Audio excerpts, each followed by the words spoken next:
live.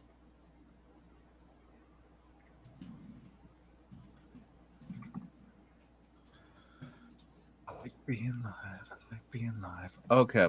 Okay. You know how they say the eyes are the windows to the soul? Yeah. Well, my soul's windows are even better now because Can I touch them? What? Your eyes. You got new laser eyes. Can I touch them? That's not what LASIK is. Dude, I know what LASIK is. Do something cool with your eyes. Like cross them? No, like laser stuff, duh. I don't care if you can cross your stupid eyes. I want to see lasers. Like Cyclops. Pew pew. Laser eyes. Peterson, I'm not a cyborg. I don't have laser eyes. That's not what LASIK is. Sounds like you got ripped off, bro. Yeah, for real. Your eye doctor is a scammer. All right. I've had enough. Ow! Ow! Hot. Hot! Heck is that? Ow! You just logged into the 3-Bit Gamer Show. Welcome to the 3-Bit Gamer Show. I'm JD. This is Peterson. This is Trent. And I'm lasering I'm gonna all of freaking you. do it. I didn't see it in there at first, and then I went back. I'm like, oh, I'm supposed to react. Same. It was perfect delay. That's how, if I was lasering you guys from such You're like a really distance- slow laser. yeah. What was the video you posted? I throwing a haven't baseball? looked. Is this Homelander lasering the crowd? It's the Homelander laser sound effects. Got it. Mhm. So you can just cherry pick from there what you will. Okay. Well, old laser eyes desing. Old That laser eyes. Laser D.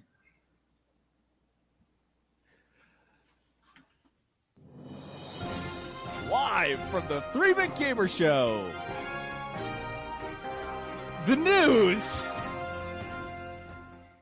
All right. Our news this week, as with every single week, is brought to us by Crave Cookies. Crave.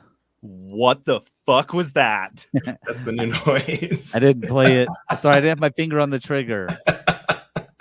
I had to Wait, you improv- did that noise? Crave! Crave. That's got to be the new bit. I was looking at the cookie calendar, super distracted. I thought you had played a sound clip that you put together. I did It was not. just like glitching out and playing it with a I was weird. like, what happened? I didn't have it. Okay, I didn't have my finger on the trigger. What happened? Sometimes I got to improvise. Crave Cookies is this amazing cookie shop nationwide. Trent, how many states you got now? 4, 5, 6? 5, 6 Ooh. next week. 5 right now. Wait.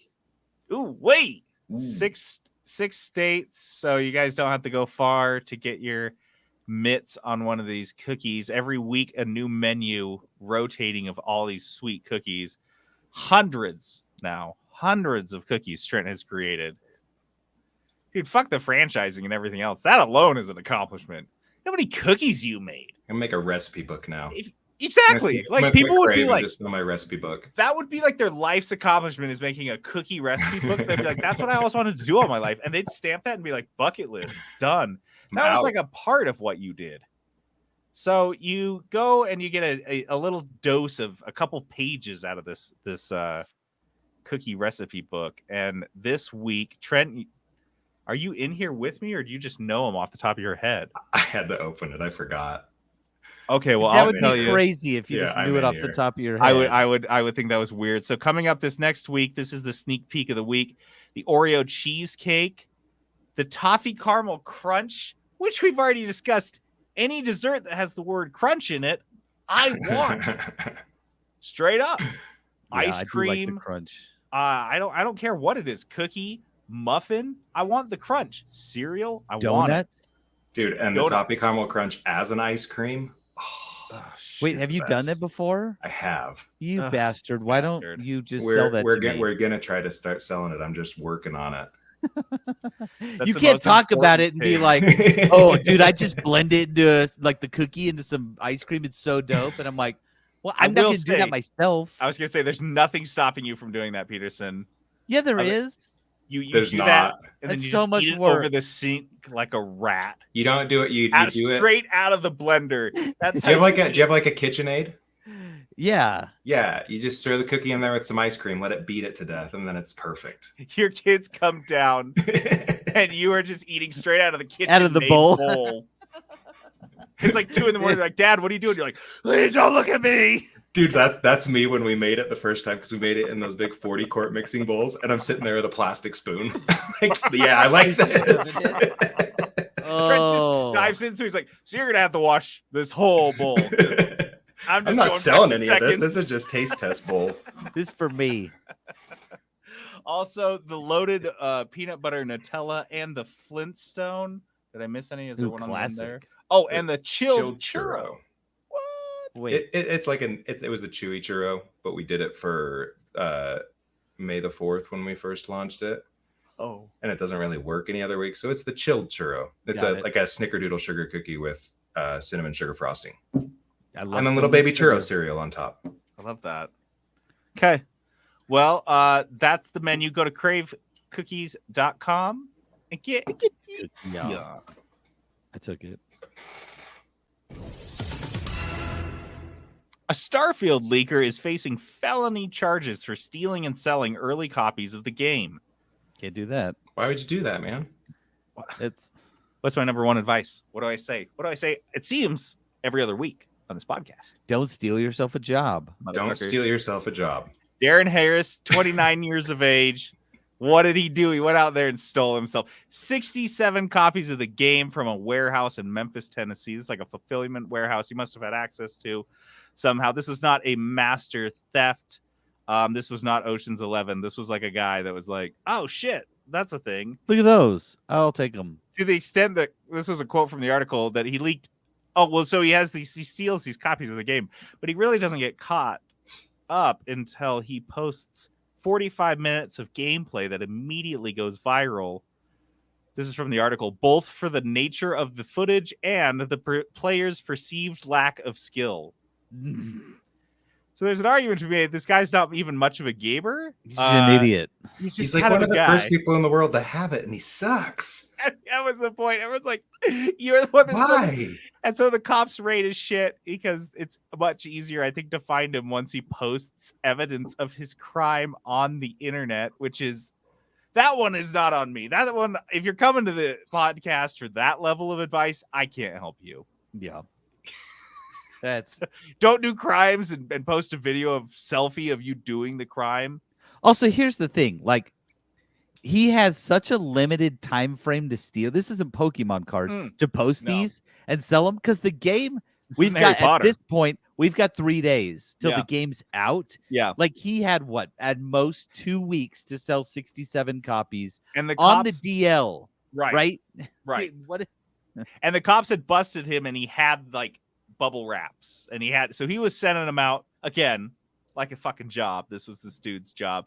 Nothing is like more badass because you got to picture like someone doing crime like this, thinking about like fat stacks, and they're doing, I don't know, whatever the characters in heist films do with their money. But in reality, instead of like doing the heist, like at Ocean's 11, they're like, instead of stealing money, they're stealing like goods that they have to like transport around and then like drive and fence and put in bubble wraps It's like and an like get entirely everyone's separate movie. address right, and then get up in the middle of Take the him to night the because post their office. eBay sellers rating dropped to 0.5 star, and they're like, "Whoa, what the fuck? I totally got that to you on time," and you're like, "Oh, I stole a job." I stole a don't job. have a complaints department. I need I knew it. I should have stolen money. Steal money, guys. Or what this guy should have done, what I would have done, is just steal like 1 copy, 5. I don't know. This is not a good crime. This goes in the category of bad crimes. Stealing the guy that stole like $20,000, whatever much Pokemon cards, good crime. Like Peterson said, it's not a time dependency on selling those. You have months. You could theoretically just wait a while and then sell them. You could sit on the packs, not open them. Just sell them in 20 years. They'd probably appreciate better than a lot of stocks. But this one, extra dumb. Sorry, Darren Harris. You're going up. He's looking at up to 12 years felony. I mean, I guess I'm really bad at math. I shouldn't have admitted this, but, I saw 67 copies And I was like, oh, that's not that much. I was like, but no, 67 copies times $70. That's like almost $5,000.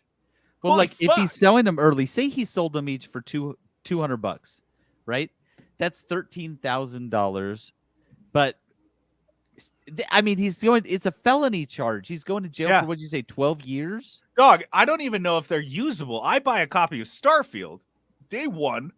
What happens when I plug that into my fucking machine? That's true. Is it? I'm gonna do looking at updates. that point. Yeah, I'm looking at 100 gigs. 100 gig download or upload. So the second that I connect to Bethesda's servers and they're like, hey, there's some random schlub in Salt Lake City, Utah that's trying to download our day one patch 4 days before the game came out. What's up with that? Dude, and here's the thing, not even, because people pre-orders already have it. They got it on the first. So yeah, this is the stupidest thing.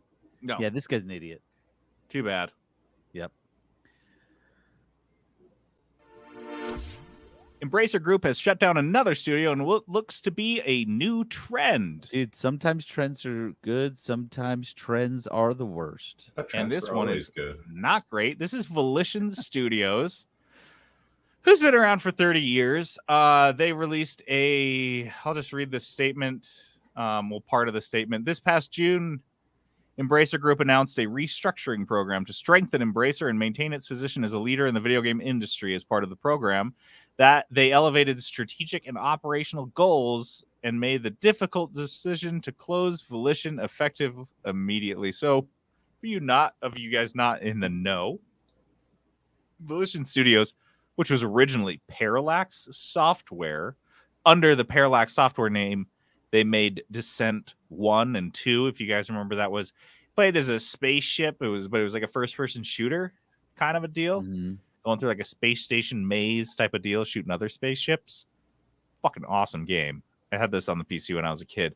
And then later, as their new under the Volition name, they made the Red Faction games. Like they made those, all of them, all of the Saints Row. Saints Row. Games. That's their big ones. That's them. They made that. And Yep. if you guys remember, I was talking about the most recent Saints Row that just kind of came out and just like sucked. Well, that's a big part of this. But they did this for 30 years and just like released absolute bangers and were a huge studio that left a really big impact. And then one bad game and a stupid company that bought them that had a failed deal with a bunch of bone saws. That's it? They're fucking gone forever? They're gone. Saints Row is for nevermore. That's fucking weird. Yep. That's crazy. So that is honestly any Embracer Group owned studio, I feel like has to feel very concerned right now. Oh, I yeah. also think it's interesting that Embracer Group, it doesn't seem to be shopping around these studios at all. Maybe they know. Maybe that's why they were able to buy so many, is because everyone's like, wow, I can't believe you wanted to buy this. It's like Elon Musk buying Twitter. They're like, are you serious? You want to buy this shit? So maybe they know they can't sell them, but either way, it does seem weird that they didn't even try to sell them off for parts. Like, we'll sell you the Saints Row name, Ubisoft. That's right up your alley. You can put as many F words as you want in there. So many F words, dude. It's like fits in, and you can be silly, which Ubisoft loves. Weird, nope. right? Weird. Mm-mm. They just shut them down. Just shut them down. Shut it off. I don't know how that makes you money. I've never understood business. Yeah, well, that's Really? because you got an MBA from stupid U of U. Like you need a way better Harvard type of situation. You don't understand business. Got to be Ivy League or better to understand business decisions Gotta at this lose money to level. make money. That's the thing, right? I've heard that a lot. I feel like it just has to be true. I don't know if you're misquoting it. You sound like a real gambling addict right now. It's you got to spend money to make money, Trent. Not What did No. Trent say? I'm pretty you sure got to it's lose money to make. You gotta lose money to make money. No, I think Trent's right because that's what Embracer Group is doing. They don't. Come on. Throwing Come on. their money into a pit and it's gone forever. Oh, well, here's another one. Pour one out. Me Games, the studio behind Desperados 3, has also shut down, citing burnout and production costs. This one's less sad. I will tell you why it's less sad. Because this is okay. So Mimi Games is just a small it's a German studio, just two devs. They made Shadow Gambit and, like I said, Desperados 3. And I'll just read this quote. It's kind of interesting. I would love to hear Danny's take on this as an indie game dev, but I think this is probably a sentiment that's echoed a lot through the indie game dev industry. So I thought it would be an interesting thing to talk about. Quote, making these games was amazing and extremely taxing at the same time. Reaching the level of quality Mimi strives for is hard and requires focus and dedication. We also have to acknowledge that our future production costs are growing faster than potential revenues of our genre. The increased financial pressure and level of risk became unsustainable. Additionally, whenever our games got close to release and were finally fun to play, a new fight for funding of the following projects started, making this a continuous cycle. End quote. So, sounds like they were just burned out, man. They're just like, you're fighting for money. You're working really hard. I imagine, Trent, you can relate to this as a business owner. Just how much work goes into just doing everything yourself. Well, and right when you start to be able to enjoy something, you have something else you have to move on to. Yeah, every time you open a new franchise, you're like, yay, and then you're on opening another one. Uh-huh. Yeah. Yep. So that is a bummer. I don't know, though. It does seem like I'm happy for them, kind of, in a way. They said they're going to continue to support the games that they've already made. They're kind of going into maintenance mode in a way. To me, this seems like such a cool thing that they feel comfortable doing this and just stepping away and being like, I need a fucking break. I'm like, come back strong, dude. Don't come back if you don't want to, but if you do, like, you'll come back way better and healthier with a you got to come back attitude. the right way, right? Come back the right way, right? Don't be like, hey, we got to make another game because they just released one, and you have fans that just like expect you to do it. Yeah, no, you do what's good for you. You do the right thing. So this is a lot better than Embracer Group going ahead and shutting down Volition because they're just a bunch of capitalist turds. Anyway, rip to me. Pour out another one. Just are we gonna get to drink anything? We're just pouring everything out to you crack another one and then you just pour it out. Okay, here we go. In an effort to compete with Xbox Games Pass, Sony is jacking up the price of PlayStation Plus. That sounds competitive. Pour it out for PlayStation Plus too. Here we go. Just cracked one open and sorry, what? In order to stay competitive, we got to charge more money. Trent, you were just telling us you got to lose money. Oh, right. Yeah, sorry. That's the episode title for sure. Lose money. There it is. PlayStation Plus Essential 12-month subscription. I think this is the basic one.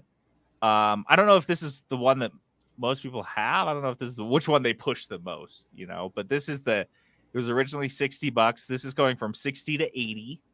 The PlayStation Plus Extra. So you've got Essential, Extra, and Premium. God. It's not my favorite. That's from like the studio that brought you, from the tall, company that brought you venti PlayStation 1, 2, 3, 4, 5.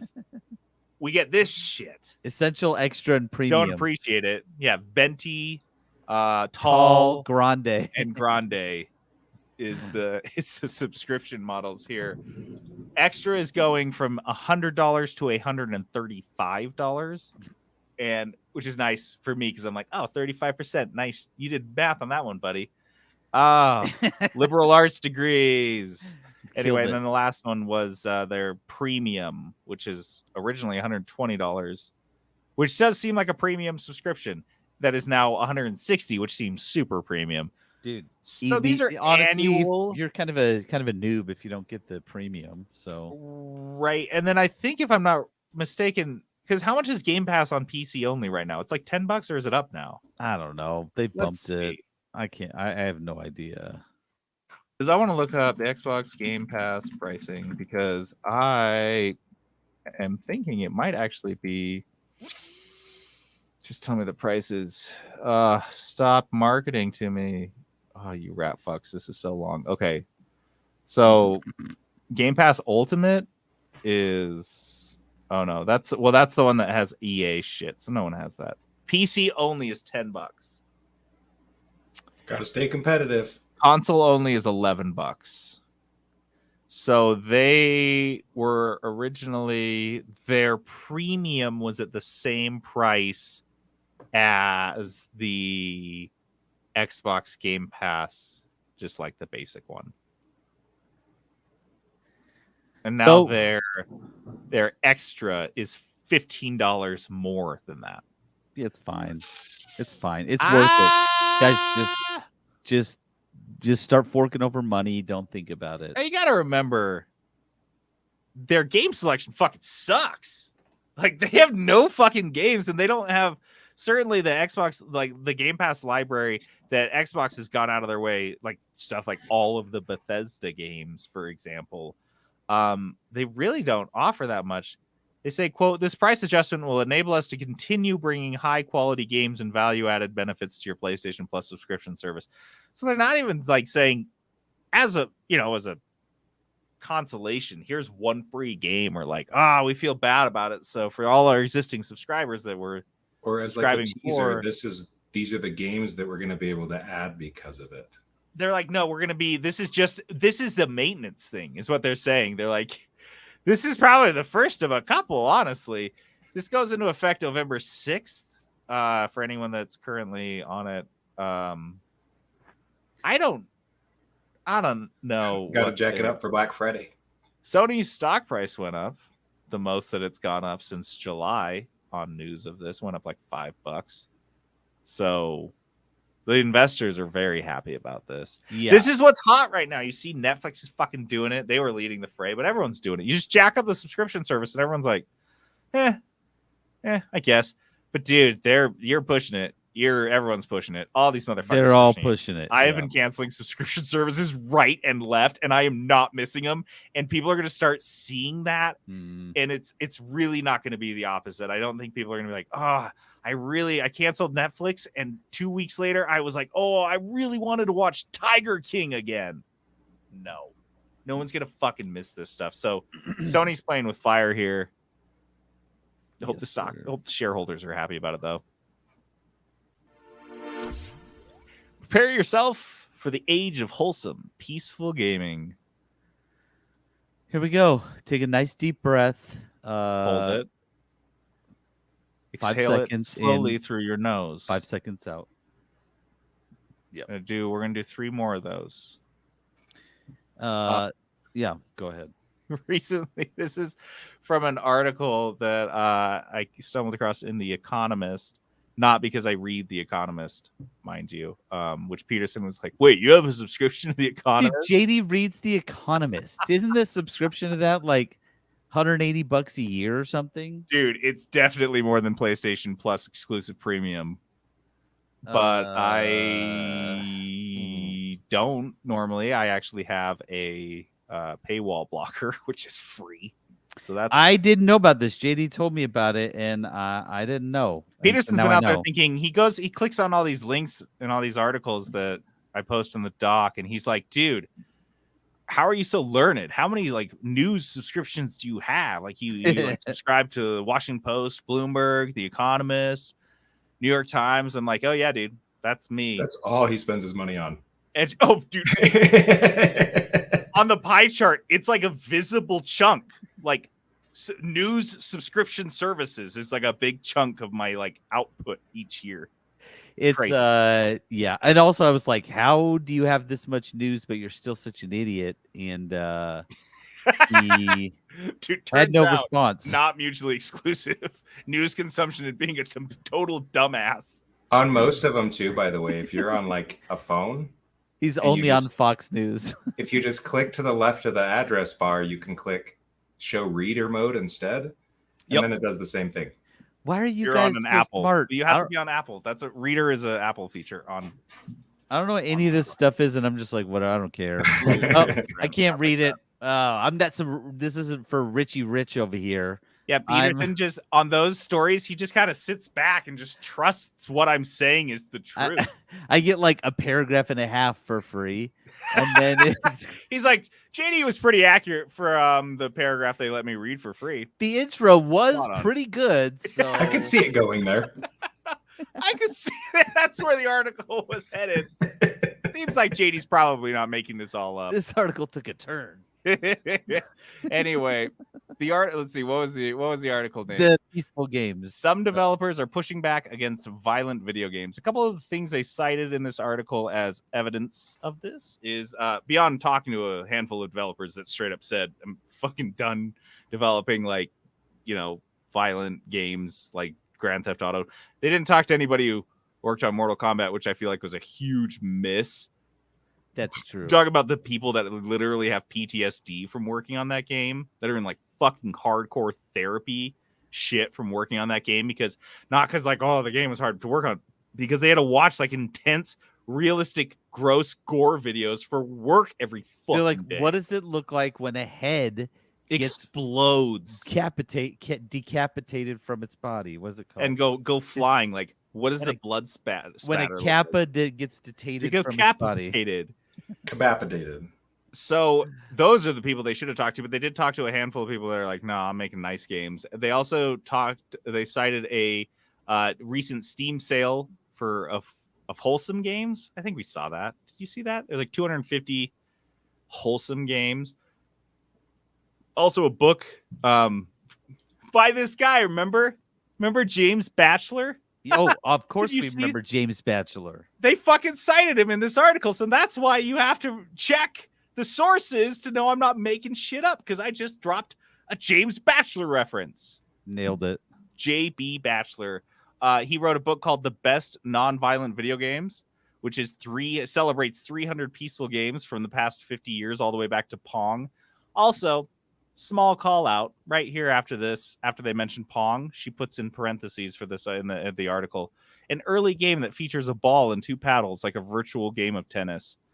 I'm really not okay with this. I was super not okay when I read it, and then as I like kind of processed it over the last hour or so, I became less okay with the idea that anybody on this planet feels the need to explain what Pong is after referencing it in an article.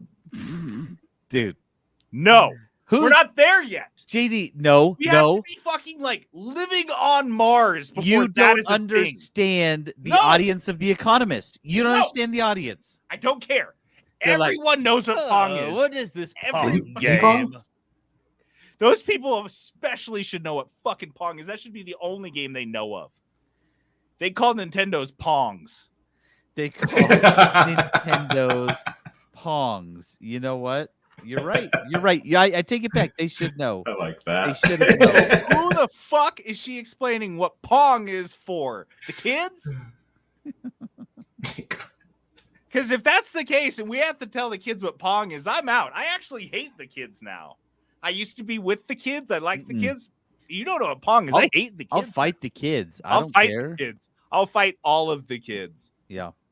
Mhm. Anyway, the last thing the article mentions is that of the 20 top selling premium games of this year, 15 feature combat of some form or another. So, yeah. I mean, I gotta, yeah. I feel like everyone that plays video games kind of notices that. They're like, wow, shooting guns. Is there anything else I can do but shoot guns? Hit stuff with a sword. Shoot guns, hit sword? Like, it's like, Bethesda's like, this new game, Starfield, you're going to explore space and do all this stuff. I'm like, fuck yeah, I love space. I love exploration. They're like, with guns. I'm like, cool. Well, of course. I mean, look, it's just a given in that type of But game. when you stop and think about it, you're like, are we always walking around like everywhere? We always have guns? So loaded with weapons.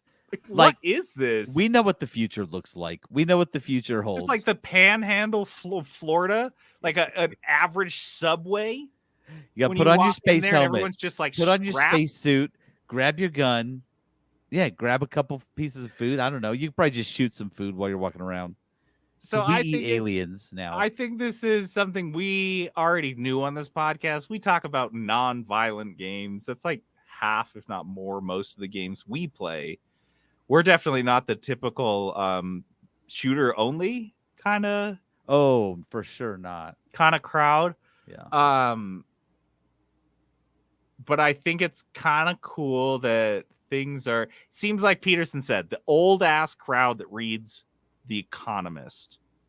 In fact, the only time I can really remember seeing an economist in real life outside of like a doctor's office was at like a pretentious college chum's apartment. And he was like 2 years old. I think he just had it in there in the bathroom to impress people. I don't think it had ever been when you opened. picked it up and you're like, subscribed. This We needs to did- go on my list. Forever, I'm going to be in The Economist. This makes me seem smart. But the fact that they're writing about this, they're like, hey, guess what? Not all video games are shooties anymore. Old people might be like, cool. I don't know. The That's first some time I progress. ever even knew it existed was when I was in grad school. Like I was old. I was like, oh, what is this thing? And somebody in my grad program got a copy of The Economist. Grad and he- school, more like brag school. And he Am I was right? like, but he was like our top of the class guy who's like an executive in HR now, like a VP, dork. CHRO type of thing at Honeywell or Dork. something like that. And I'm Dork. like, yeah, Dork. you're a huge dork. I bet you love The Economist. Your rich house and your pretty wife. Oh, you're so Big richy rich cars. over Your here. 3 garage doors that are all separate from each other. Oh, yeah. Nice You're Economist disgusting. magazine. Mister, you brush your teeth every day. Think you're better than the rest of us. Oh my gosh.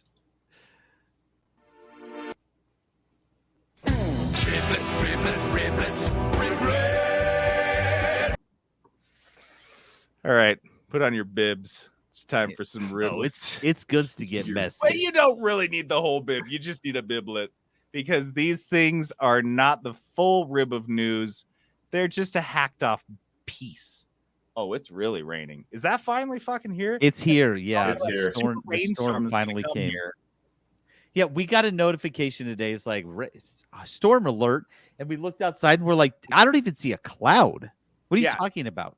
I think mine literally said Noah alert. Anyone, if you've got an ark, if you've got a breeding pair of animals, get to high ground. Oh, nice. That's what my alert said. I don't have a breeding pair, but I could probably find another my one. neighbors do. I'll go grab some of theirs. It sounds like they do. So we got a couple little meat nuggets of news here. The first one is that Nintendo released 15 minutes of Super Mario Brothers Wonder, their latest Super Mario game. I'm Trent, in. did you watch this shit? I'm in. Oh, Just it's Mario on and it? mushrooms. Like The that's all it whole- really the whole is. thing, the whole video. I was just watching Trent. Like I thought Trent is gonna freak about this. You're going to the Flower Kingdom, so you're no longer in the Mushroom Kingdom. You go to visit the Flower Kingdom, which seems nice. Honestly, nicer than the Mushroom Kingdom because it doesn't have Bowser. But then guess what? Like that shitty kid that always clung onto your friend group in high school, Bowser shows up and ruins fucking everything.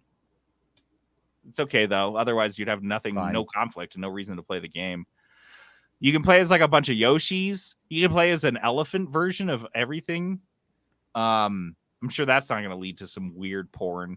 We've shown that that like It Mario definitely will. fans have no What problem that trunk do? No limit. with making weird porn. They're good. They're not going to be weird about this. There's also like a bubble. You like blow bubbles, and then they can either like hit people, or you can like jump on them and they like pop. So they're like temporary platforms. There's like a drill. The drill hat's my fave. Drill hat's pretty cool, where you can like go into the ground or the ceiling, and like essentially go on like the surface of the whatever. And then there's Wonder Flower, which seems to be a big part of the big thing because it's called Super Mario Brothers Wonder, where you get this Wonder Flower and some random crazy shit happens. Basically, the screen goes diagonal and stuff starts rolling towards you. What were some other ones, Trent?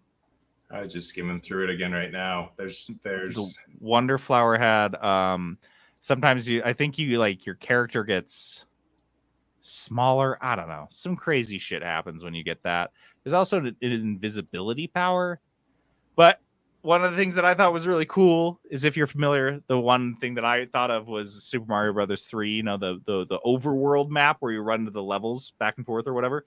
This game, not that it's a huge innovation, but it is kind of nice. It's almost like an open world version of that, where it's like a free thing where you like run around like a more open kind of platform to visit these different things, and you earn currencies to unlock, which was the same thing you were doing in like Mario Brothers 3 and stuff. But it looks sick. It looks sick. It looks like sick. And Elephant Mario riding Yoshi is the greatest. yeah. It looks Yoshi's doesn't Yoshi's look very just happy about dying. it. This is a 2D game, by the way. Just wanted to. We didn't say that. This is a side-scrolling 2D returning Mario back to its roots. It's like one of the new Super Mario Brothers games, Looks but like fancier. gorgeous. It looks Absolutely great. stunning. Yeah. Yeah. That's what I was So, going to say. I love really the happy about the graphics. So yeah, the next up here we've got is Activision is hoping that AI will stop those squeaky voice kids from talking about fucking our moms. That's never going to happen. It can't happen. The Call of Duty's new voice moderation system apparently uses something called ToxMod, an AI-powered voice chat moderation technology from Modulate. Got these chodes. You could just see how many callers they are popping as they're writing this. They're trying so hard. Oh, I hate it so much. ToxMod, the AI-powered voice moderation technology from Modulate, to identify in real time and enforce against toxic speech, including hate speech, discriminatory language, harassment, and more. So they're pretty proud of it. They said that in examining the data focused on previously announced enforcement, quote, 20% of players did not reoffend after receiving a first warning. I guess 20% is 20% better is something. good. But one guy on every team seems super great. So they have some penalties, account penalties that they've been putting on people, temporary bans, voice and chat bans. I guess it's better than nothing. I will say that. If they have something that can pick up just like the most egregious shit, slurs and whatnot, and just like auto take that right off the top, I guess that works. And 20% of people, especially children, I imagine, not the shitty ones, but the less shitty ones who still have a conscience, will probably be a little scared. Apparently that'll work. I don't know. This next one, Peterson put on the Starfield players are collecting shiploads of junk. It's me. Here we go, baby. Oh my That's god. what I'm talking about. This is so funny. You guys ever played a Bethesda game, Fallout, or any of the Elder Scrolls games like Skyrim or Oblivion?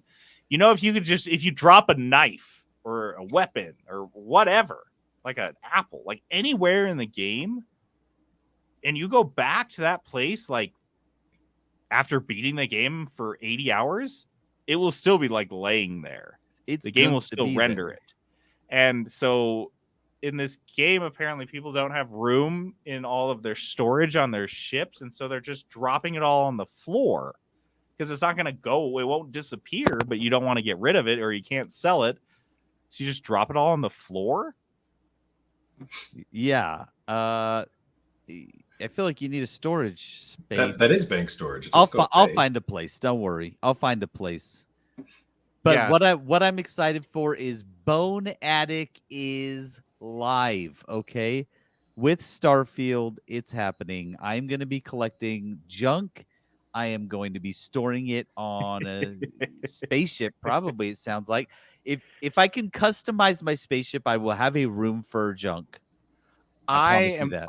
I'm honestly surprised. I would be much happier if when you flew your ship around, all the shit just slid around on the floor. They just slide. So you do a space slip or like a fast travel, and it's all just like collected in the back. Nope, JD. I want while I'm flying around, there's no gravity on my ship. I want it floating around. You turn off the artificial gravity. It's just moving everywhere. through it, and it's just like moving through your ship. That's what I need. The inside of your ship feels like an asteroid belt. That's exactly what you want. Oh, and this last story we've got here: Valve has banned 90,000 Dota 2 Smurf accounts. Quit smurfing. seems like a fucking lot. I didn't know there were that many people still playing Dota 2 that they would want to make that many Smurf accounts. These are all Smurf accounts that have been active over the last few months that were all banned out by Valve, which is taking a pretty strong stance on this, obviously. Smurfing, if you guys aren't aware, is the act of starting a new account in a game, a skill-based multiplayer game, in order to be dropped in with very low Just tier bullying. players, right? So you can bully them. Because if I start a new player, this happened to us in League of Legends all the fucking time, especially when we started playing, is we would be playing, we were so bad we couldn't even beat the bots on most occasions, and we would jump in, and sometimes there would be a player that was so fucking good. It was not fun for anyone, but they could just like single-handedly win the game and just destroy everyone.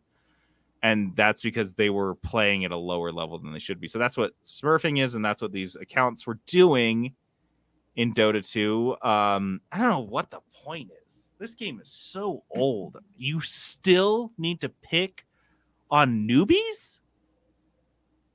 Yeah, well, at this point they're just picking on each other, right? The Smurfs are just going against each other. Are there newbies that play Dota 2 at this point? Like anyone that's playing Dota 2 is just playing Dota 2. Has been playing forever. Yeah, so the Smurfs are just playing people. It's just Smurfs playing other Smurfs. It's just like a Smurf competition. Mhm. Everyone's looking around. They're like, wait, you're all Smurfs too? Wait, bronze is platinum now? Yeah, exactly. It just flips. You're trying super hard. It's like that episode of South Park where the kids are trying really hard to lose in baseball so they don't have to keep playing baseball, and then they run into teams that have been practicing losing in baseball and they can't lose well enough. Dude, losing becomes real hard. Yeah, so with your Smurfing, you have to actually like lose really hard to stay in the Smurf ranks so you can continue having fun Smurfing. What a joke. Good on Valve. Fuck the Smurfs.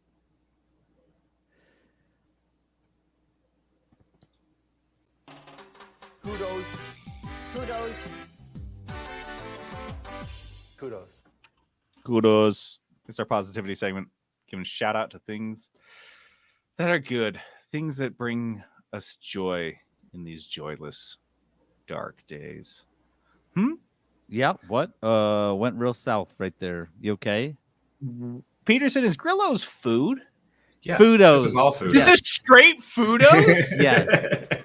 4 straight Good. Fudos. I hope you guys brought your fucking appetites because you will be hungry at the end of this one. Uh-huh. Who wants first? Who wants first dibs? Dip in.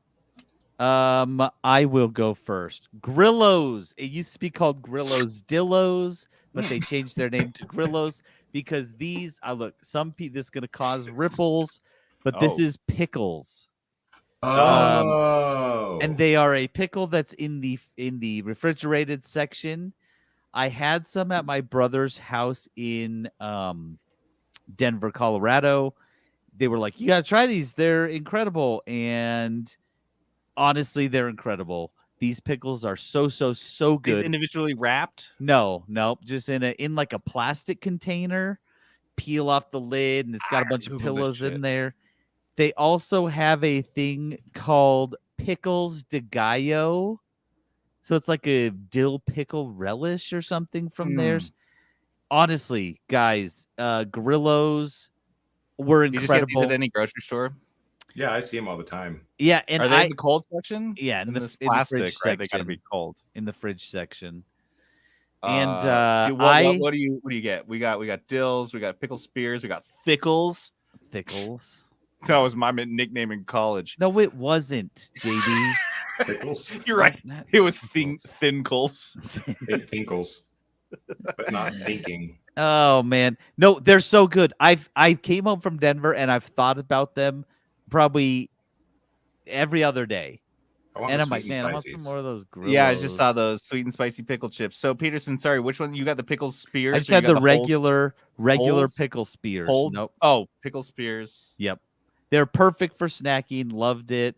I want to eat so many Grillos. So, You think they would be good to just eat in a hot tub? Just I think the eat pickles would. pickles in a hot tub. dude, The pickles sound great. take a thickle in the hot tub, dude. That's like Oh, that was dude. that was Pickles in me the in hot high tub are the school. best. That was me and I was always taking thickles. Wait, what are you thinking? Oh. Taking thickles. Sorry, found a new name for the episode. Sorry. So I will go next with mine. I'm kind of like a twofer because they seem kind of similar. Okay. They're the same restaurant, so like Wendy's and McDonald's both have struggled mightily lately with specialty sandwiches. Okay. The pandemic Yeah. just destroyed it for them. McDonald's was never really good at it. McDonald's not good at it. Wendy's was Wendy's had was a great. pretty pretty regular good clip at it. Yeah. of decent ones, and lately they've kind of sucked, and they've had like one or two that have been all right, but they have this new one. It's like a nacho. did you get it? Yeah, dude. Justin was texting me Did about you- this earlier today. It looks great. The Wendy's It one. looks great. I'm really glad this is the tone you guys have. Sorry, I because cut you off. You didn't even say what it was called. I'm yet. gonna report. I can report to you great things. I even got it, Peterson. I got it with the beef, and I loved it. So that tells you Loaded how good nacho this burger. was. This is the loaded nacho Mhm. cheeseburger. I want it with And- the chicken so bad though. I'm sure it even would be know. great with the chicken. Let's Did see. you get Nestled, well- nestled between a jalapeno cheddar bun and a hint of Mm. sweet corn, it features let's see, melty cheese, spicy chipotle sauce, and tortilla strips and crispy corn. crispy The fuck? corn. I don't know. Is there corn in there? Yeah, I'm looking at the picture. Yeah, the crispy corn is like fried. It's like Deep-fried canned corn. kernels It's like of deep corn. fried. The smartest shit I've ever eaten in my life. This thing, I got the double. I'd recommend getting the I double. love that or there getting is a the triple. chicken. still. What? I love that the triple's an option. Just a standard option. I have to. I have to like get people it. get that. Oh, the chicken too, man. So sounds good. yes, this is. If you're curious about It the looks nacho so good. cheeseburger, Oh. the bun is fucking good. The cheeseburger is delicious. The sauces and the cheesy gooey, it's good. I got to get it now because we Yeah, went I'm through gonna the get it. drive-through yesterday just to get. We were getting Frosties and because I hadn't had a Frosty in years, and I was like, "Oh, let's get Frosties." So we went and got them, and then I saw the picture of this. We'd already eaten dinner though, and I was like, "That looks so good. I need to eat it. I'm so happy." See Yeah. if Wendy's is still open right now. Yeah, no, that's a strong review for me there. Okay. And then the other one that I went to McDonald's for that they've got right now is the cheesy jalapeno bacon quarter pounder with Okay. cheese. So you've got 2 slices of cheese, like a normal quarter pounder with cheese, and then you got bacon, a bunch of fresh jalapenos, and then a cheese sauce. I don't know. It's fucking good. I Dude, mean, they it wasn't have as this. They have this for their breakfast sandwiches right now too. really. Yeah, you can get the cheesy jalapeno like McMuffin and stuff. Damn. So I am not as into like just throw jalapenos on everything as I think Trent is, and possibly Peterson. I do, yeah, I do. That's guys always a want 'em turn on on for me. Everything. There are people like that, and I respect that, and I get it. I dabble in that. I get it. Jalapeno flavor, when it hits hard for me. Like the jalapeno cheddar Cheetos. Those are really good. Yeah, I'm with you there. This one did it for me. I mean, they're those little sissy McDonald's jalapenos. They're not coming at you that hard. Nope, theirs are mild. You guys, But you don't get a lot of crunch normally from a McDonald's sandwich. But you get a lot of crunch out of these suckers. So, yeah, dude, I liked it. It's not as good as the Wendy's. The Wendy's is miles above this thing. This is just nice because McDonald's needed a win. I think after fucking me on the McRib for like 3 years in a row, They just need a little win. they really needed something good, and they got something with this shit. Just a little bit of cheesy goo and a pile of jalapenos, like the cheapest shit ever. Honest to Christ, it's a good level up. Trent, what is your Foodos? Gosh, where are you guys having lunch today? Drop in our Discord. Tell us where we made you go to get lunch. Why am I so hungry now? Oh, I my just mouth ate is dinner. watering. I am so hungry. I It is literally 9 I have the p.m. nacho cheeseburger like sitting in my cart on DoorDash right now. I'm just like, Just order it, don't dude. want to deal with the gate. I'm not going to deal with the gate. You just roll the dice, and if the guy drops it at the gate, just be like, just leave it. I get it. And that's Annie! the dice you have to roll. Annie, go to the gate. Go across the street. Get my quarter pounder. So mine is the Chick-fil-A honey pimento chicken sandwich. Okay. Right? It's a long name. Okay, so got Chick-fil-A last night with Annie, and I got 2 of them. I got because you can get them on any of the patties, the grilled, the spicy, or the regular crispy.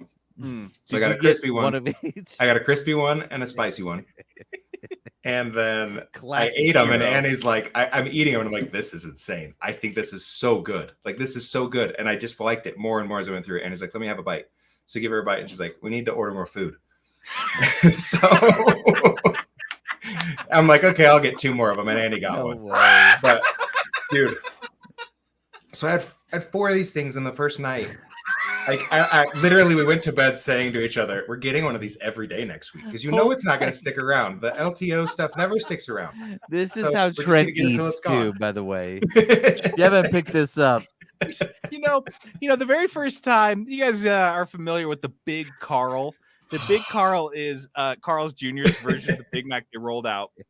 And the whole idea was it was bigger than the Big Mac. It was these 2 big meaty patties. They got rid of the middle bun. They still had the special sauce and the lettuce. And they're like, look, it's like a Big Carl. And they're like, yeah, this is this. And Trent and I got really excited to have a Big Carl when it came out. And we drove to Carl's Jr. We walked in. And what did Trent do? He ordered 2 Big Carls to start. And then when we got back to the table, Trent took the bottom buns off of both of the Big Carls and made a quad Carl. He didn't grande say anything. He wasn't like, Carl. oh, I'm doing a challenge with myself, or I'm like doing this or Dude, that. it He's was just like, so good. this is what I'm fucking doing. They didn't even bother trying the sandwich as it was meant to be eaten. He just went for it. To be fair, at that Okay. point in my life, my thing was going to McDonald's and getting like 5 McDoubles and then just like making a giant hamburger. So this was like a hobby for me at this point. And Trent displays that he doesn't Connoisseur. understand what the phrase "to be fair" means. To be fair, like we're gonna To be fair, I was understand that. discussing mustard I at the time. I have a picture. I have a picture on my phone from that same time period where we went to Arby's, and I wanted to see how much roast beef I could fit between 2 buns. So I just got like 15 of them, and I was just like. To be fair, here's another thing nobody can relate to at all. To be fair, the doctor said my sodium levels are like really, really bad. I've So been having stomach problems my whole life, and I don't know why. to be fair, I put like once a week. Okay, and do you have like maybe a correlation you're starting to see here? So I guess what my point is that I'm kind of concerned that instead of finding someone like me that looks across the table at you at Carl's Jr. with horror, you have married someone that's like, oh shit, that's a good Let's do idea. this. Can I get 2 of those? Round two. I'm You're not even concerned. done for with both round of- one. I was so relieved that it wasn't the same driver, though. Oh man, that would have been bad news. He's just doing a fucking loop. He's like, He's like, What? I'll see you again in 20 minutes. I Like, I there's an didn't error forget on the app. anything. It double ordered this order.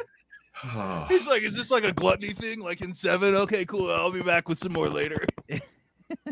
Want me to hit up any other restaurants on my way? Holy shit. Oh, that's tight. So it's that good. It's good. It's that good.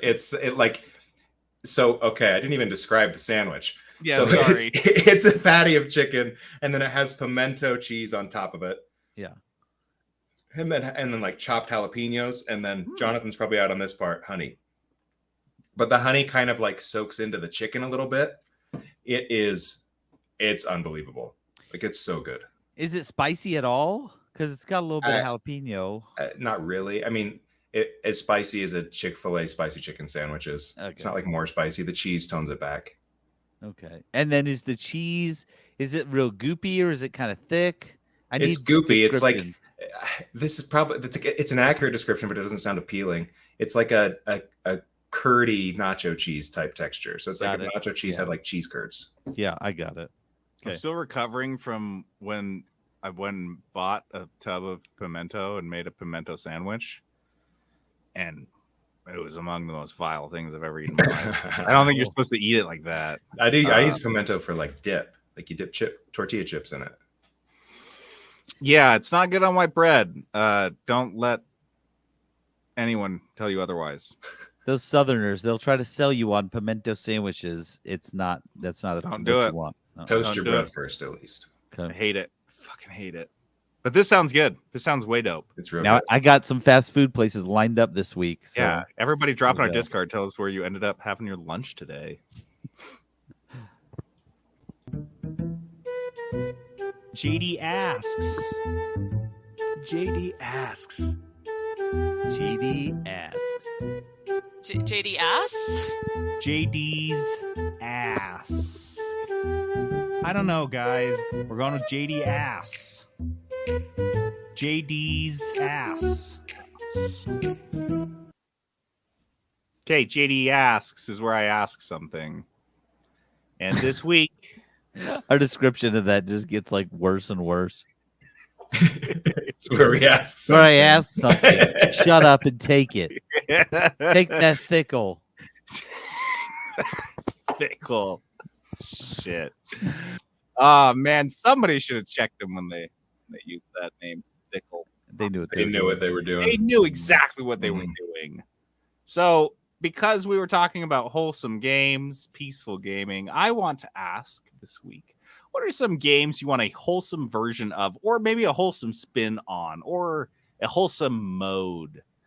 Yeah, a couple of these I was like, I want this. And I was like, that exists. And you never played it. So maybe you don't really want it. I was like, I want a wholesome raft. You can play raft on peaceful mode. Yeah. Yeah. A Don't lot have of these games have that. I was like, I want a peaceful Valheim. And now I think you can turn like almost everything down or like off on Valheim. And if you don't, you can mod it all out. So Just farming Valheim.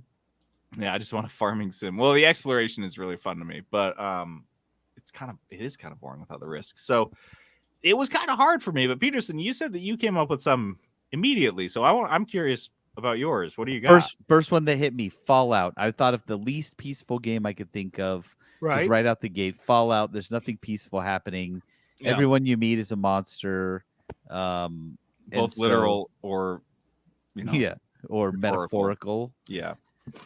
So yeah, I was thinking, what if you had a Fallout game mode where instead of trying to like, I don't know, whatever you're trying to do in Fallout, honestly, the goal for me every time gets very convoluted. But I'm it's like, all what am- bone related. What am I even Ends up doing? collecting bones. Yeah. Why? What does that have to do? What does my son have to do with the amount of bones I have? I don't know why. I just have this compulsion. Maybe that's why my son's not with me anymore because he's freaked out about my bone collecting. Look, we could sit here and talk about my bone collecting all day, or I could get back out there and collect more bones. So it's Fallout story where you come out of the vault and instead of just immediately trying to kill everything you see, you utilize that vault to create what was supposed to be a peaceful society. So you start building a farm. You start inviting people to your place. Slowly, maybe sometimes you got to section off some of the super mutants area. Yeah. And you got to create their own area, but you're starting to create a society instead of just going into the society and shooting everything. Just like immediately being like, I'm part of this now. I was a normal human when I went to sleep, and now I am just as bad as the rest of you. So I immediately went to Fallout. I like that. That's a good I like one. that. I think that could be fun. Yeah. So One that was go ahead. one that was kind of weird for me that I was like, this must exist. I'm sure someone's gonna drop in the Discord and be like, oh JD, this is what you can play.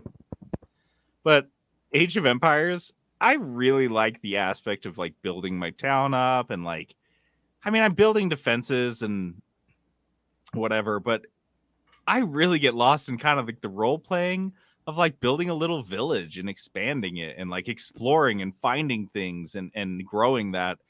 And I feel like every single RTS it's all about combat. They're all combat based, right? I mean, and if not, it's things like you get things like Frostpunk or those types of strategy games where you're not necessarily battling against an enemy as much as like the elements, but You're always defending yourself from something. yeah, give me like Age of Empires Stardew Valley. Is that weird? What, dude? It's Okay, huge. have you heard of Banished? No, see, that's why I said I was like, I bet this game fucking exists. This is not- Banished it is a game where you are just building a city, and it's pretty peaceful. I'm you're just looking at it right now. Making it bigger, getting more people involved, and like, I gotta make my farm, and like, okay, we'll just have enough Exile food for the winter. Travelers who Here's the thing: reach- it sounds super dumb. I'm looking at it. I have 65 hours in Banished. dude, It is very addicting. yeah, this looks awesome, and the feedback. This is going on my wish list. The feedback is crazy good. Crazy good reviews. Yeah, it's a great game. Honestly, it's a great game. Oh, yeah. Um, So this is kind of what I was looking for, just like a strategy game where I'm not always worried that someone's gonna come mow down my town because there I is no fighting in Banished. Oh yeah, no, it didn't look like it. I could tell by the Uh-uh. music there was not going to be any fighting. No, yeah, there's no fighting. Very Uh, peaceful. Yeah, so I like that. A peaceful RTS. I want to see more of those. That's what I want to see more of. Like I said, Stardew kind of a clone. Trent, what about you? Yeah, so mine is mine's very much like I was looking at games and I'm like, okay, cool, like this happened, but who takes care of the aftermath type deal? So it's like you got Fortnite. What about Fort Day?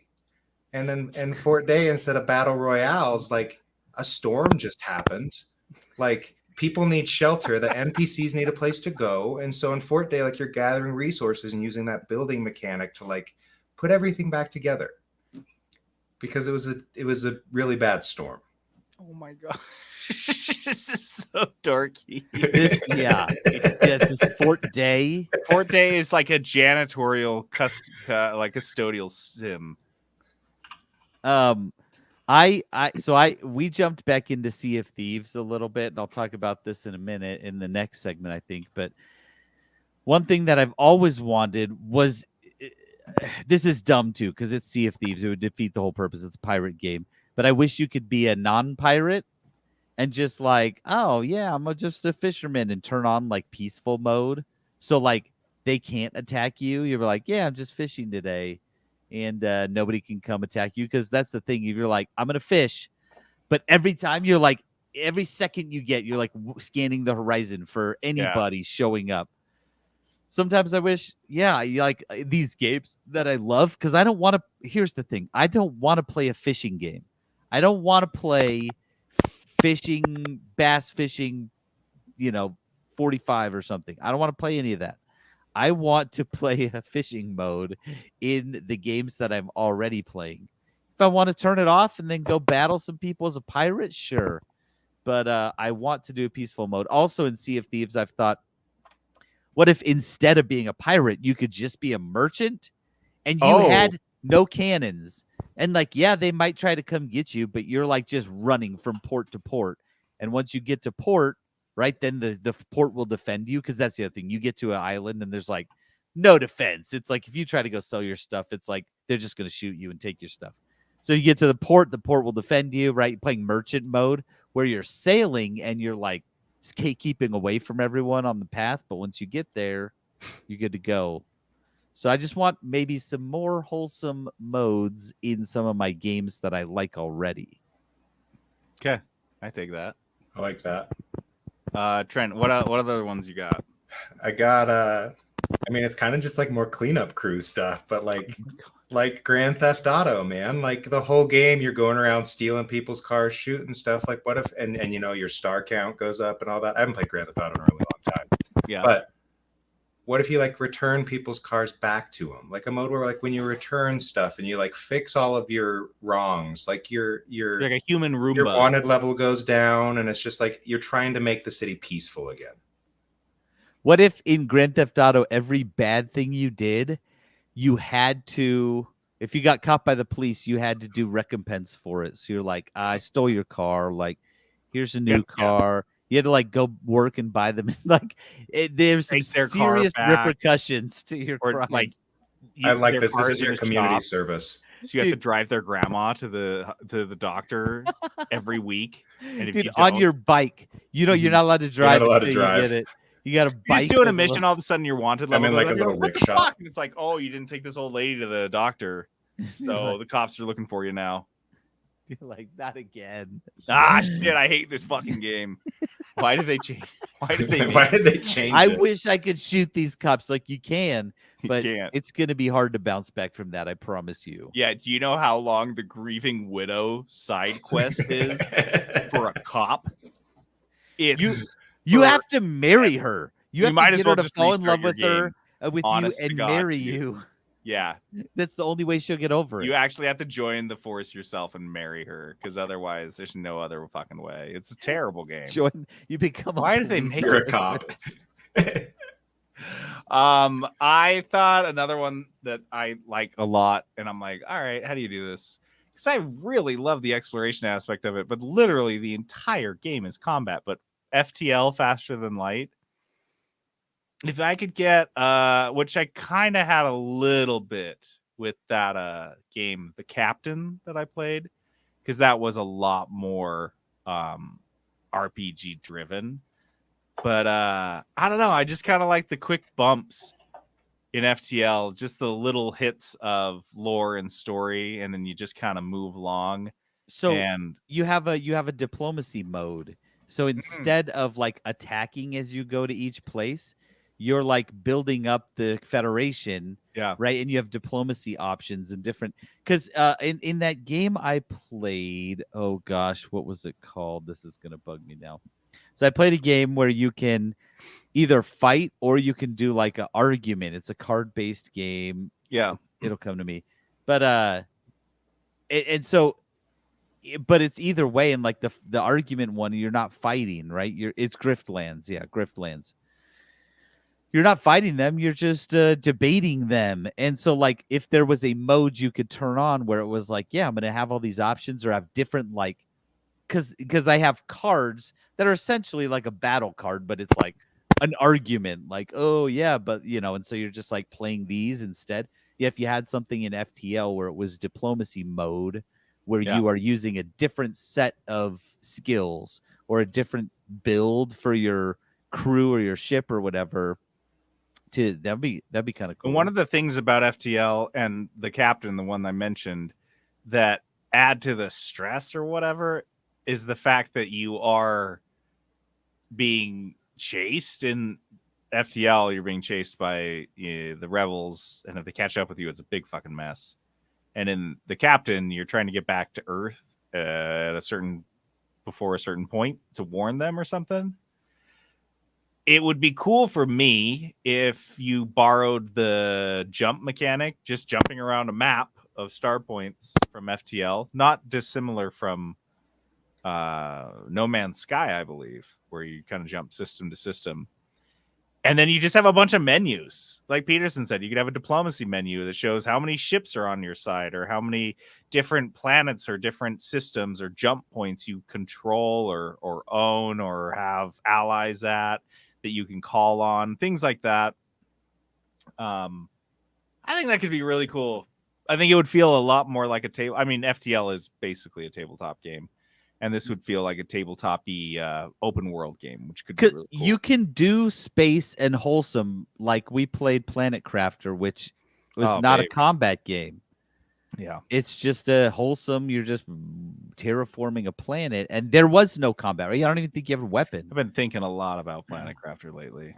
And so, yeah, there's ways to do wholesome games. Of course not. We don't want every game to be wholesome, right? Sometimes you want to drive a car through a building and run over somebody. Right. But no, sometimes it's kind of a breath of fresh air to not have that looming threat. Of course, you need some sort of conflict, but it doesn't have to be.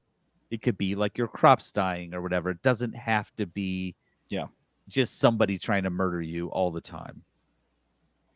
I just have one more. What do you guys have any others? Do you want to do one more? It was really quick, not really well thought out, but I think if you guys are familiar with the plot at all of BioShock, basically they build a city under the ocean and things go bad. because it's all based on Ayn Randian philosophies. So go figure it went Goes wrong. bad. Look at what happened to Sears.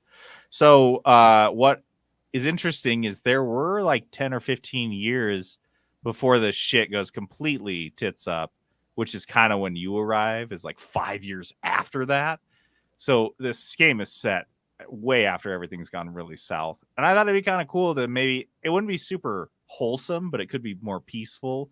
A game set in the world of Rapture when it was functioning, when everything worked, and you basically just have a big underwater city, free roaming area where you can wander around. I don't know what your goals would be. Fetch quests. Maybe it's like right as things are starting to go south, and so nothing bad's happening, but you're like trying to like warn people. You can Yeah. sense that something's about to happen. Because BioShock 2 actually had this really cool multiplayer mode that I adored. It was it felt a lot like Team Fortress. And one of the cool things about that was that it was set before the first game, when they were having this like civil war that tore the city apart. That was the setting for the multiplayer game. So it was actually set before, the second and the first game, these multiplayer matches. And so you kind of had that timeliness in that world that was a little bit earlier. So yeah. Like Patrick in our chat just said, you're an eventual splicer. You're a splicer in training, in waiting before you go. That'd be kind of cool. Is if you're somebody that starts messing with your genetic code, and then more and more you start to kind of lose who you are. That could be a fun game. Splicing yourself silly. Anyway, so that was my last one. Let's move on to this next thing. Peterson, you're muted still. Okay, real quick, JD. I think you're moving your mic cord a lot. I'm getting a lot of like. Yeah, it's popping. It's moving. Hold on. Is that better now? It's not doing anything. No, it's quieter. It's good now. Yeah, it's quiet though. My mic is quiet. You're like Yeah. twice as quiet as you were before. Half as loud, whatever. Is that better? It's the same. Okay, hold on. You want me to get a different mic? I can get a different mic. No, I think it was just the connection. Give you a sec to fix it. Is that any better? Is that the same? Keep talking while you like wiggle the cord. Well, the cord I don't have to wiggle anymore. I cannot talk. Right. No, I'm saying I wonder if something's loose or something because it got significantly quieter for no reason. Is it better now? Is it better now? Is it better now? Better now? Hold on, let me just get a different mic. Hey, he put technical difficulties down at his. It just lives there just in case. This is a self-fulfilling prophecy.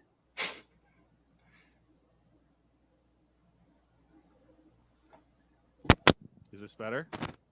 Let's see. Hold on. Is this better? Can you hear me? Is that any about better? the We same can hear volume. you. It's like kind of the same. Can you turn your gain up? You adjust your mic volume in the settings. I can't adjust yours, but it's like halfway. Can't seem to adjust mine either. Oh, Yeah, there's not a setting for it on. so click on the three dots by your name, and click. Oh, you click. It's checked right now. It's called automatically adjust mic volume. Unclick it, and then a slider pops up. Let me see if I can turn them up. I can do it. JD, talk now. Can you hear me now? Is that better? It's Talk. hold on. Talk. Nope. It's Hold like, up. Is it like pulling out of a different microphone? Wait. Shh. How is this? Yep. That was it. Why did it just down? Why did it go down? Duh. I don't know. Yeah, That's it's fine weird. now. Are you gonna have to change it like at this point of the podcast? No. Or did it just go quiet. It just went quiet when When had I you told adjust with you, the yeah, when I clicking. told you to adjust it. I don't know why. Fucking weird. Okay. All right. Well, let me know if it happens again. Okay. Here we go. Pass it on to others, so that they too may be enlightened. All right, Be Kind Rewind is this segment where we look back on something from the olden days, our olden days of gaming. And one that I wanted to talk about, why did this come to me? because I was talking about the Sea of Thieves bug. Oh fuck yes. You want me to start with that? Yes, is your favorite bugs in video games. Sometimes there's video game bugs that just make the game better or funnier somehow, and you're like, I love this bug. Do not patch this out. And there's been a couple through, but Peterson was just telling me about one he's running. Tell us the story. This is so funny. I love this. Okay, so this is why we got here. We've been playing Sea of Thieves lately, just kind of while we wait for Starfield to come out, just kind of something to do. And there was a patch 2 days ago. There was a patch download. It was a pretty sizable patch. They added some content. So we get to it, we start playing, and when you go onto an island, there are random spawns that will happen for mobs. So skeletons have guns, swords, or like barrels of gunpowder, where if you hit it or shoot it, they blow up and they try to like suicide bomb you. They just like walk towards you and light the barrel, and you'll hear like psst, and it'll blow up, right? Then there's ghosts. They're like ghost pirates that appear and they zip around and they shoot you and hit you with swords and stuff. And then there are these sea crawlers. There are 3 different types of them. There's like one that shoots electricity at you, one that crawls under the ground and pops up at you, and then there's this huge one that lumbers around and smashes the ground. Well, these events happen and they're pretty random and pretty moderate. Like it's easy to deal with it most of the time. Sometimes you're like, why are there so many ocean crawlers? Huge pain in my butt. But lately we hop on 2 nights ago, and I kid you not, it feels like someone adjusted the spawn rate to 10x what it normally is.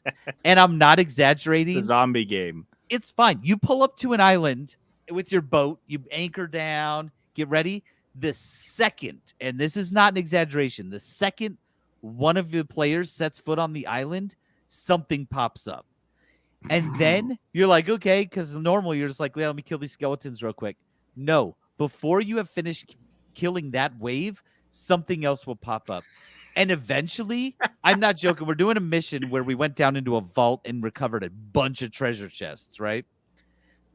Takes a long time to get there. So you're like, get all this treasure. You got to like run it up and throw it on the shore so you can get it on your ship, right? Someone can harpoon it onto the ship.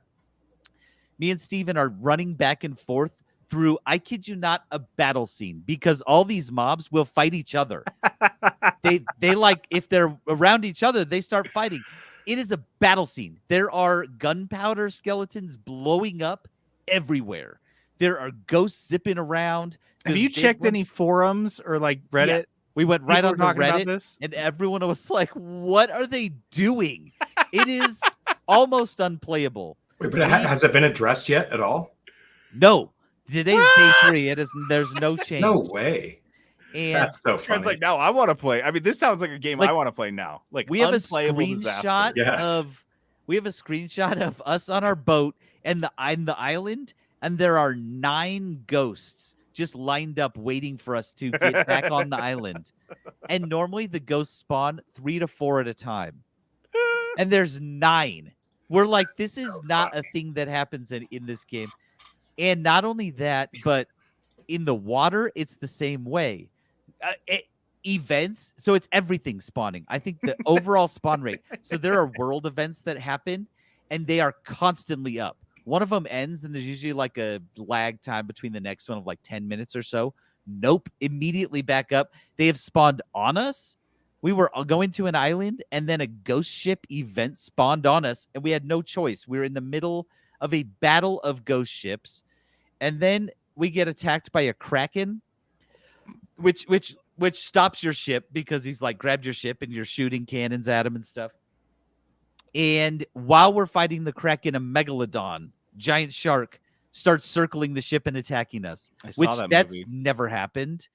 So it's chaos. Plus there's other things that are pretty good. Like there are barrels, like floating barrels that will just be in the water from like a shipwreck or something that have stuff in them. They're everywhere. Like you can't sail around They without just broke their own game. Totally broke it. It's a battle scene everywhere you go. You're getting on an island and you try to dig up a treasure chest, and it takes like 7 to 10 digging animations to get a chest out. You will dig one time and run because you are getting swarmed by mobs. The only time you can get it is when they've distracted each other so much. You're in the middle of this battle, just sitting there frantically digging a treasure chest out. Half the time when you go to dig, one of those clam guys pops up where you're digging. It's chaos. Oh, you said trying to land on an island is like landing at Normandy every single Yes. time. It's like the beaches of Normandy. You get on it and stuff starts exploding. There's shooting. There's like giant guys slamming the ground. There's just the ringing in your ears. We don't even try to fight them now because there's too many. It doesn't matter. So we're zipping around, my just God. dodging enemies as we try to get up to the top of the island. It is the beaches of Normandy. It's crazy. That's so funny. and and it it's is amazing. hilarious. So much fun, right? We're dying. Yeah, as we're doing it, we're dying. Your only respite is like on a rock because they never go up on the rock. So you just like get on a rock and watch the battle scene unfold below you. And you're like, okay, I got my health back up. Here we go. I got to run. Dude, so I love fun. that. So what else has happened like that? One that Oh, I yeah. went way back for, but Trent will remember this one too, because this is my original, just absolute beloved bug, was the missing no glitch in Pokemon Red and Blue. I have that on mine too. Yes. Yeah, so there was some weird bug that people discovered oddly quickly, and it just spread like wildfire through like the everywhere, where you could replicate the 6th item in your bag. I think you made like 140 copies of it or something. So for things like expensive items like potions or whatever, anything, Or it like a didn't matter. master ball. Whatever you wanted, you could just make 1 million of them and just like dominate the game. And what was really funny is that it required you to, the series of events was so weird. At very, very, very early on in the game, some old man that you run into teaches you how to throw a Pokeball. And in so doing, he replaces your character's position in the animation. So it's not like the back of your head throwing the Pokeball, it's back of this old man.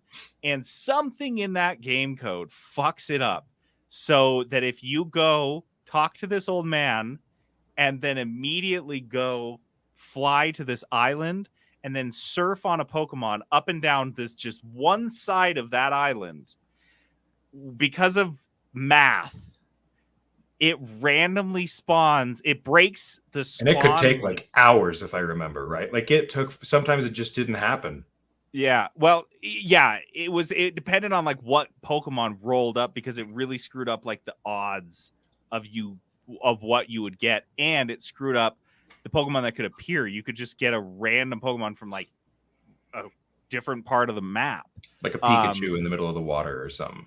And one of these that I don't understand, it was a Pokemon that showed up that did not have like an anime. It was literally like a glitched image, and it was called Missing No, like the name. So as a kid, you're like, is this intentional?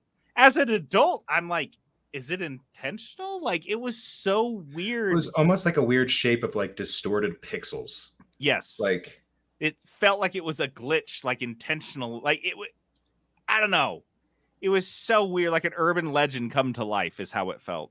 It's like, oh, the Pokemon will transform into a glitchy blob of pixels, but that's literally, and it'll be called Missing No.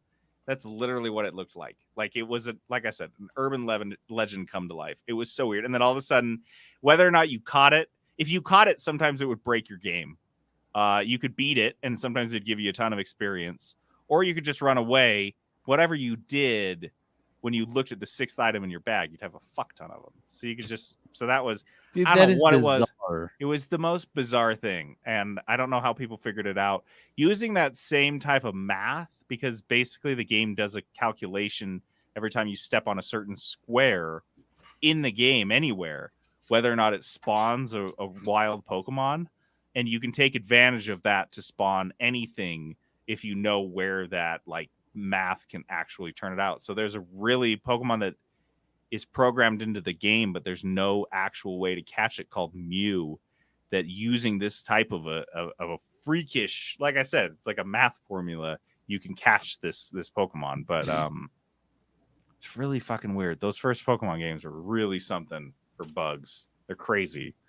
Trent, what do you Trent, I know you've got a couple good ones, or at least one really good one. So I got the one you mentioned earlier, the corrupted blood incident in WoW. Best ever.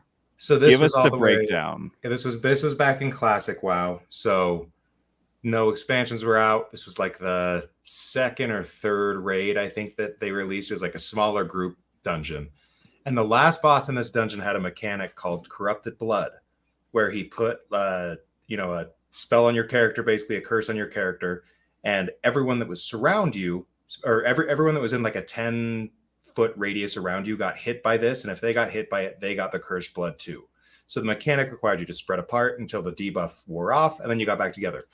It was supposed to be temporary, not leave the raid, whatever, but people found out there were two classes at the time that had pets, hunters and warlocks. And if your pet got the corrupted blood disease and then you dismissed them, it froze whatever their current buff state was in your inventory. So they figured out they could do this, and then they went into the city, released their pet, and the disease started spreading in the city. Oh And since back in classic WoW, when you were in these cities, like one of the big ones was called Ironforge, they'd sometimes be so populated you couldn't walk because people were just congregated there. So thinking about that, you can see how fast it just blows up. And wasn't this a huge debuff that would kill you like super fast? If you were a low level character, it would kill you super fast. If you were like a max level character, you could last through a few ticks of it without like a healer keeping you up. So most people just died. So there were just mass graveyards everywhere. And when you die in WoW, you leave behind a skeleton on the floor that stays there for like, I don't know, like a half hour, 45 minutes. So when people are dying this rapidly, you'd walk into these major cities and there would just be piles of bones everywhere. And a literal plague. It No was way. exactly. And so the social response from it was there were, epidemiological studies, like researchers looking at this stuff as a simulation of how a pandemic might spread because they were seeing how people reacted. Some people took off. Some people were like, cool, I'm going to try to spread this to other people too. And it was wild. And there were other times where people, so that was like the big one. Blizzard had to hard reset the servers, patch it, and then launch them again before everything. Yeah, that's the only way they could stop it. So good. And so, I feel like I would have just loved that to have been left there.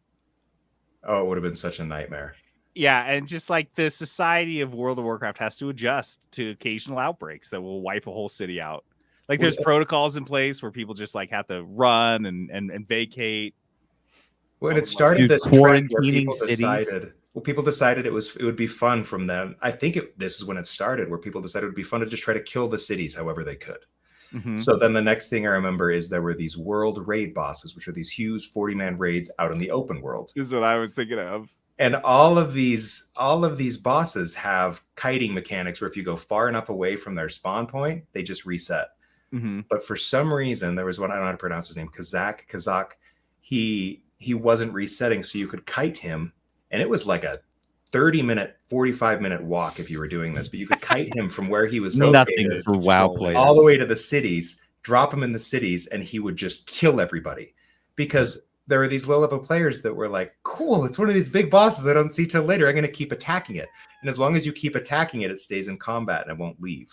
So that it would be like hours and hours or days of these bosses just standing in cities wrecking. And no one could kill it because you couldn't get 40 people together to like kill it because they weren't organized there. Well, or... it's that, but they also have these mechanics where they require coordination. Like you have 40 people that have to be coordinated to stand here at this point so that you can dodge, and if you didn't, it wipes the whole raid.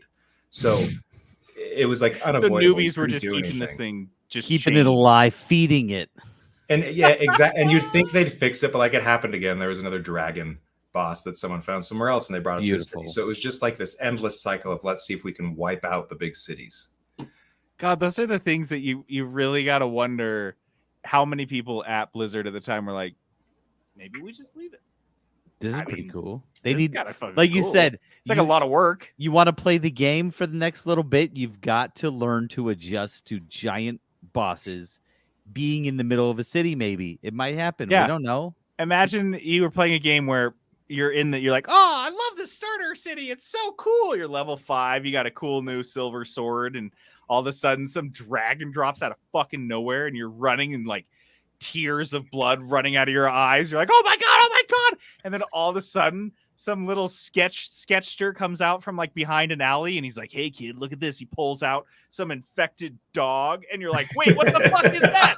And just some huge infection spreads through the city. That's the game. This I game wanna is so play. hard. I can't do it. Just pure chaos. WoW. Forget WoW Classic or whatever they're fucking doing. I want WoW Chaos. Wow, chaos. Wow, unpatched. Let's do it. Let's see what we can get. Are there So Trent? Do you funny. have any more? I've love got those. one more that's all the way back to like NES days. Ooh, what's Um, that? So in the original Mega Man, there was a pause glitch where, you know, in any of these like side scrollers, there's the invisibility reset timer, right?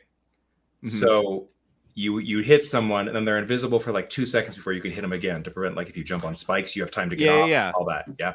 So in the original Mega Man, when you hit the pause button, that timer would wear off, but that's the only thing that would continue going. Everything else would stop. Mm. So like in a boss fight, you could abuse the pause mechanic. If you hit it right at the right time when you damage someone, you would unpause it. That's like so you could basically repeatedly hit them like infinite times. And the same thing with incoming damage. You Yeah. hit that, you get a little bit of damage to get that invisibility timer going, and then you just can keep refreshing it by pausing it at the right time. Oh my gosh. And so you could feasibly go through the whole game like without taking damage, or it was crazy. But it was just in the first one, and then they found a way to make that timer start working. So like even in emulators now, for the most part, you can't do it. Yeah. But That reminded me. Do you remember, Trent, when you could open the debug menu in Sonic the Hedgehog 2? yeah, I loved that. I don't know. There were a couple games where you could like access the devs menu, like that they were using when they built the game and testing it and stuff. And I remember at first it was like, it's just fun to just play around and do everything. But that kind of wears off. The novelty wears off. And I remember one of the last things I was doing when I was still playing that game was grinding the boss, because I wasn't very good at it. But it's really punishing to get all the way to the last like end boss and then lose, and you're like, it's another hour before I can get another try. But being able to reboot the level over and over again through the debug menu and just being able to practice it there, that was really cool. So I don't know, it wasn't a bug necessarily. It felt like a bug as a like kid. a because, clever use of game mechanics. I don't know. yeah, it was like buggy. It felt like buggy because you could just make your character just fly all over the map wherever you wanted. You could just make him a free floating pixel. But that was cool. Peterson, you got any more? No, I think we should wrap up quickly, but there was a couple I wanted to mention because JD and I were planning this and we looked up a couple that I have to mention, and Okay. just look them up yourself. Tiny Titan on, what was it? Madden 14. Just look it Oh, up. yeah. Look at the Tiny I Titan looked up videos. some of these. One player Peeing my pants on the Just- I don't get Tennessee it. Titans is like, I don't know, Tiny. 6 inches tall. And then when you're when he's playing defense, he is just a shadow, like the shadow of where the character is. of You like a can't get- full size guy shadow, but just a little tiny guy and- inside of and- it. Yes, and he's getting tackles, getting stops. It's hilarious. Tiny Titan, and the other one that killed me was Red Dead Redemption. There was this bug where NPC humans would start acting like animals. Yeah. So like there's one where they're acting like birds and they're flying around and you can just shoot them down and They fall.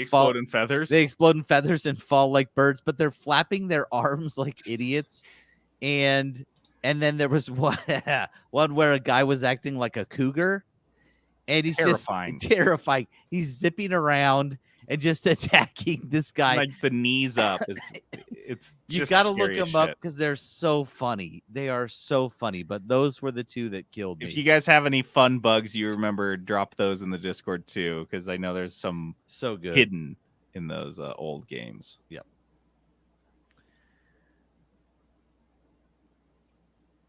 Dice of Destiny. Dice of Destiny, this game we play at the end of every episode. We roll a 6-sided dice to see who will be responsible for rolling a 20-sided dice with 20 different game genres assigned to it. Then that person rolls another 6-sided dice to figure out the budget they have to find a game in that price range, in that genre, pick it, play it, review it. Last week, I rolled a puzzle game and I have $40 to spend on my puzzle game. And you know what? I was feeling nostalgic. And so I went with Shadows over Loathing. Oh, For the long suffering fans of this podcast, you will maybe perhaps remember that West of Loathing, the prequel, the game that came before this one, was possibly the first, if not one of I was the gonna say, first. I think it was Dice of Destiny game number 1 It might have been the very first Dice of Destiny game ever. that you Let's played. see. Because I think I can go at there's this one point in time I used to keep track of all our Dice Destiny games on our website.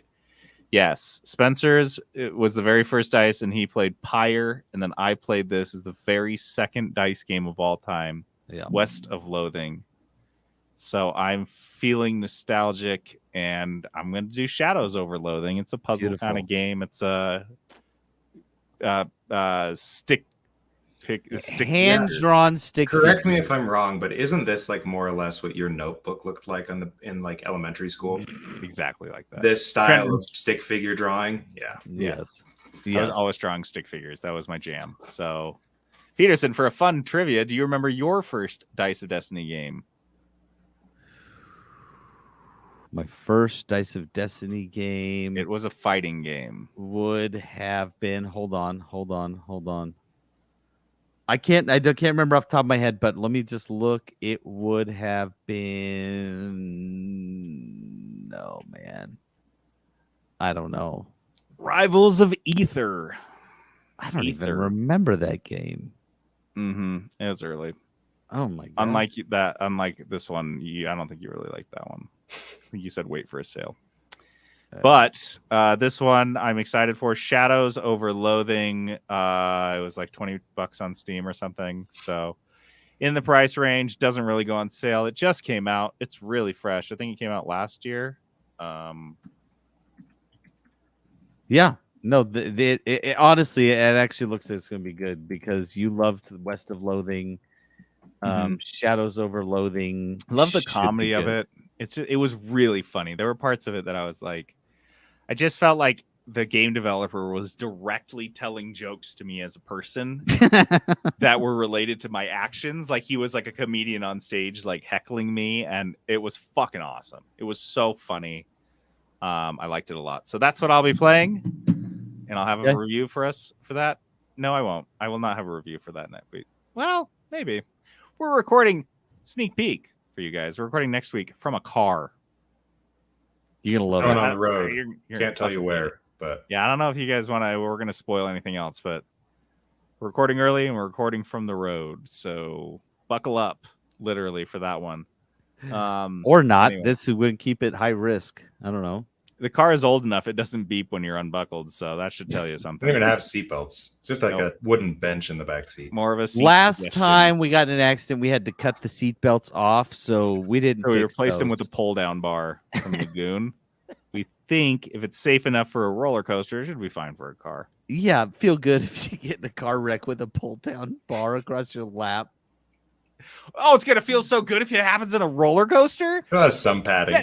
That is 0% reassuring when I get into a roller coaster. I'm like, cool. So I will be cut in half and watching all my guts spill out as like my dying move. And the ones that have the head side things on the head, I just sit there and bang my head back and forth on them till I have a Cool. headache. Now I have cauliflower ear. I'm a Thanks, Lagoon. Fucking shit. No, I don't wrestle. Why? No, I just hit Lagoon hard. Hard as 5 seasons to Lagoon. Season So I pass. have is, Cauliflower ear, whiplash, and a permanent like lap bar indentation right below my belly button. Oh my gosh. Anyway, play us out. We got the music from Descent, level 1. Pour You one guys out. Remember Descent, so good. Anyway, thanks for chilling. Thanks for hanging out with us. Thanks for giving us another shot after the 3-hour episode last week. Patrick some of you was chewed on through this that. whole time, so We can see how many of you dropped off at like hour 1. We don't blame you. hopped on, said hi. Hey, that's fine. I don't care. I love saying hi. Honestly, if you listen to the podcast mentally, we generally check out 20, 30 minutes in. Like halfway through news, it's over. Kind of coasting autopilot after that. So I don't- you have no I don't even obligation to pay remember. attention. Riblets The are last 30 supposed minutes. to be large news segments. We just can't do it.